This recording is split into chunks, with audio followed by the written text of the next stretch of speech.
रहमान रहीम अस्सलाम वालेकुम मलगरो दी वक्त के पार्लियामेंट के बाहर कैफेटेरिया की नास्त यू मौसम ख्वास मजदार शवे खो बहरहाल द बरनू वजह मनी हम मूसरा द क्लाइमेट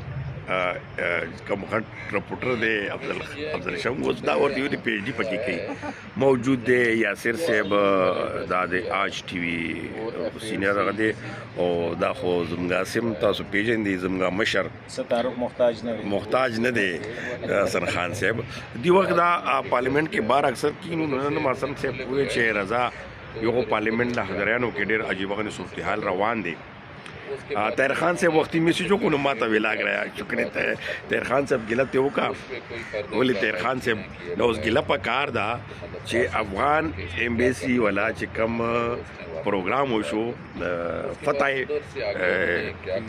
अफगानिस्तान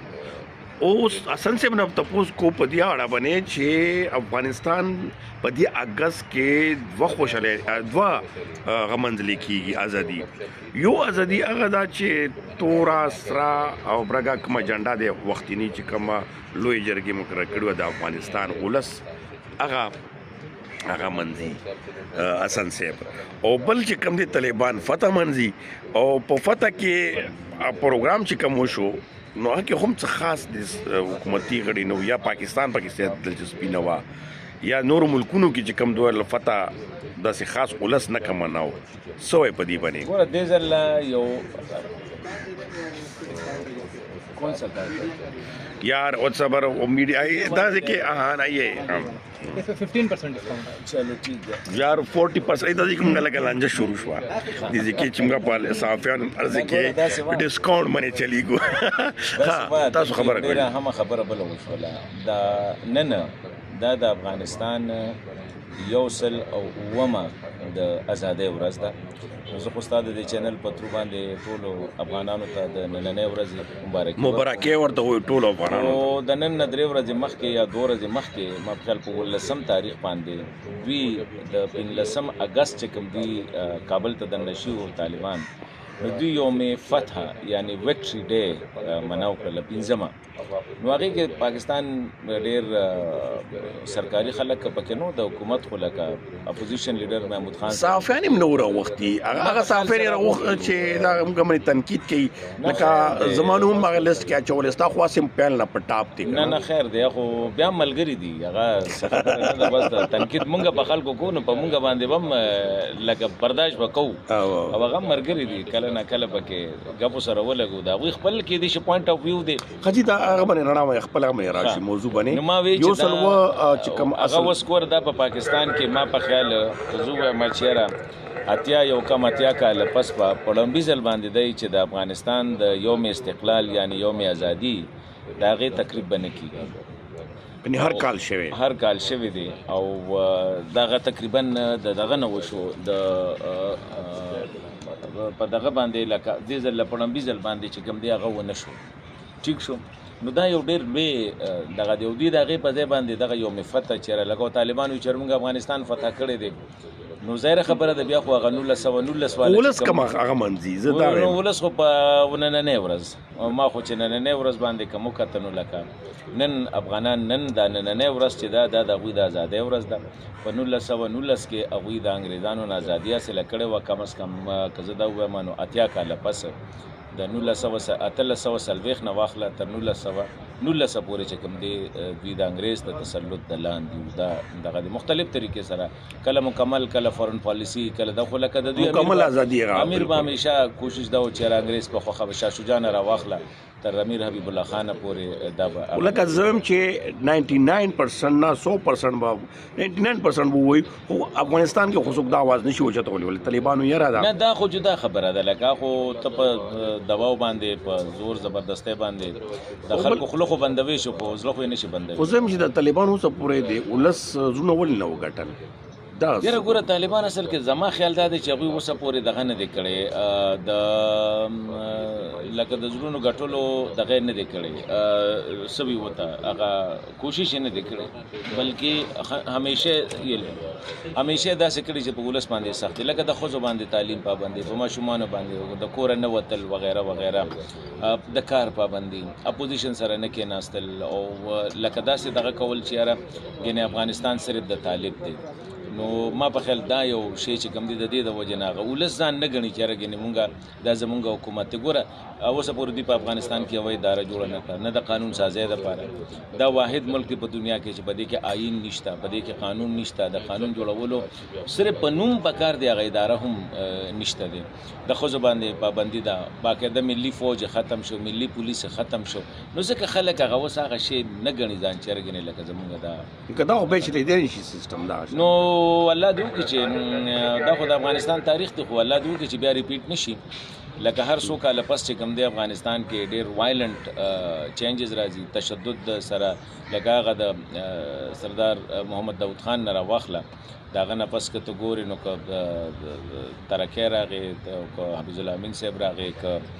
بیا یو پکې ببرک کارمل دغه خو بیا هغې نه پس چې کوم دی ډاکټر نجیب الله صاحب راغې بیا د هغې نه پس که تاسو ګورئ نو مجاهدین ناله هغه څنګه د هغې نه پس طالبان ناله بیا د طالبانو نه پس نو لکه دا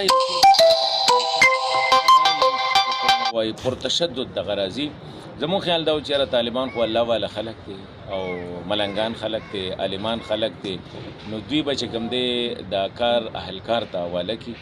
او داسې یو نظام به جوړ کړي چې افغانستان د دې 50 کلن جنګ نه راوځي خو د بده قسمت هغوی هم هغه لاره باندې روان دي کم چې دوی مخکې روان او کم چې افغانستان کې کېږي یو ځل بیا کتونکو ته ما طرف نه هم تاسو خپل نرنۍ ورځ استقلال ورځ ټول ته مبارک شي حسن صاحب تعظیم پکې راغله نن رهبرانو او هغه هم هغه موږ وایو چې د باندې به رڼا اچو بہرحال پاکستان کے ہم اللہ دے استقلال دا شانتی ورځ راولی اور یاسر بھائی جو ہے ہمارے ساتھ آج ٹی سے بڑا سینئر رپورٹر ہے افضل شاہ چونکہ موسمی حالات موسم میں کیا چل رہا ہے افضل شاہ کے موسم تو ابھی ریسنٹلی رپورٹ یہ پښتو کې خبر کوم چې اصل کې د اسلام آباد کوم موسم چې دی هغه شپې د شپ شوی دی عموما د شپې باران کیږي تر لسو زو شو باران شو د وجه څه ده شپې ولې کی دا خو مین ویژه دا چې کلایمټ ریزن دی کلایمټ ته وجه نه موږ بار بار چې د کلایمټ چینج د وسنده حالات راځي بیګا چې شپې تقریبا 101 ملي میټر باران شوی اسلام آباد کې پنډې کې اوسم حالات داسې دي چې زیاتره دکانونو ته وبتري دي نو دا د کلایمټ چینج اثرات دي ځکه د خلکو د موږ بار بار وایي ونه مکټ کوي ځانې ظالمان نه جوړيږي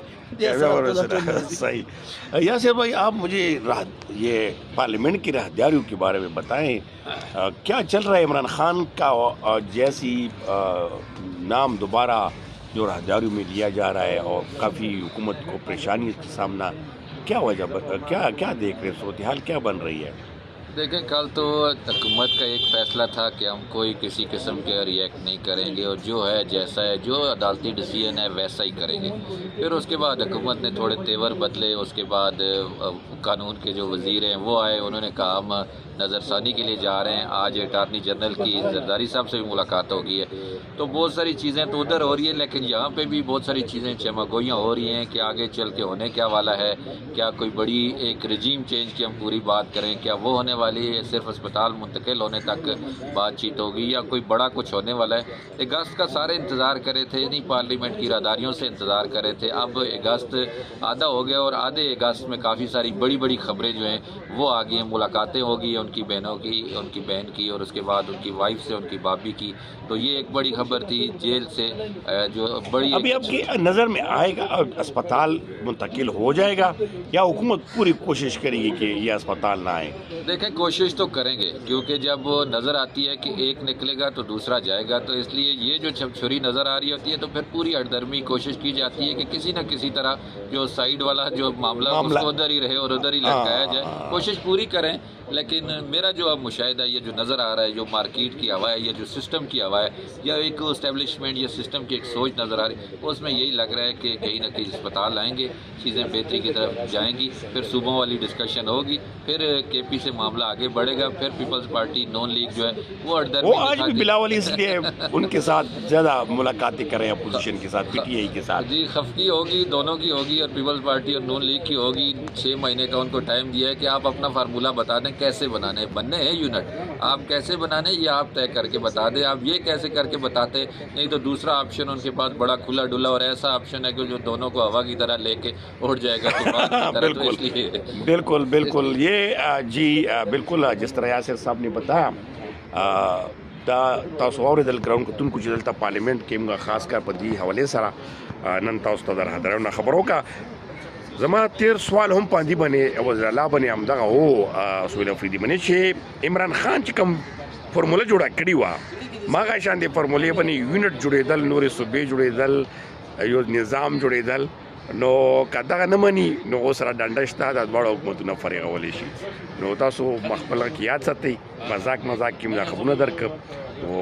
خپل دعاګانو کې مې یاد ساتئ. تاسو خپل کمنټس راکئ چې څنګه ستاسو غوي موږ تاسو